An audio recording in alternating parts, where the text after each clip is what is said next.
News ગુજરાતમાં આપનું સ્વાગત છે। સમાચારની શરૂઆત કરીશું તાપીથી। વાત કરીશું તાપી જિલ્લાના વાલોડ ગામના મહિલા સરપંચને સસ્પેન્ડ કરવામાં આવતા તેઓએ વિકાસ કમિશનરમાં સ્ટેટ માટે ગયા હતા અને જ્યાં સુનાવણી બાદ સ્ટેટ મળતા જ્યારે સરપંચ તરીકે હાજર થતા કોઈ બહાના હેઠળ હાજર થવાનું લેટર નહીં આપતા ધરણા પર બેઠા હતા। બાદમાં આજે હાજર થવાનો રિપોર્ટ મળતા સરપંચ દ્વારા વિભાગ અને સભ્યનો આક્ષેપ કરવામાં આવ્યો હતો અને વાલોડ ગ્રામ પંચાયતનો વિવાદ વધુ ગરમાયો છે।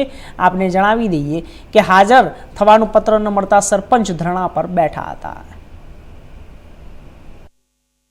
હા, મારું નામ વિજયાબેન રહીમભાઈ નાયક। હું વાલોડ સરપંચ 2021-22ની ચૂંટણીમાં હું સરપંચ તરીકે ચૂંટાઈ આવી હતી ને 4.5 વર્ષથી હું કાર્યરત છું સરપંચ તરીકે।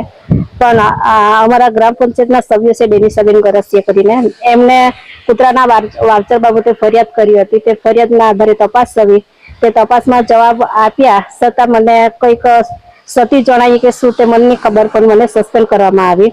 તે સસ્પેન્ડ કરી એટલે હું સીધી કમિશનરમાં પહોંચી ગઈ। એટલે કમિશનરમાં ગઈ એટલે ત્યાં મને સરખો ન્યાય મળ્યો એટલે કે મને ત્યાંથી સ્ટે મળ્યો। એટલે હું કાલે હુકમ લઈને પછી તાલુકા પંચાયતમાં હાજર થવા ગઈ તો ટીડીઓ સાહેબે કીધું કે કંઈ વાંધો નહીં, હુકમ લઈને ગ્રામ પંચાયતમાં પહોંચી જાવ। તો ગ્રામ પંચાયતમાં ગઈ તો તલાટી ક્રમમંત્રી શ્રીએ કીધું કે જ્યાં લગીન ટીડીઓ સાહેબ હાજર થવા માટે રિપોર્ટ નહીં કરે ત્યાં લગીન અમે હાજર નહીં કરી શકીએ। એટલે હું એવી રીતના આટા ફેરા ગ્રામ પંચાયત તાલુકા પંચાયત ફરતા મને 4:30 થી 5:30 વાગી ગયા। ત્યાં સુધી હું આટા ફેરા મારતી હતી। પછી પાછા મને એ ટીડીઓ સાહેબ પ્રકાશભાઈ એને એમ કીધું કે તમે ગ્રામ પંચાયતમાં જાઓ, તમારું લેટર ત્યાં પહોંચી ગયું।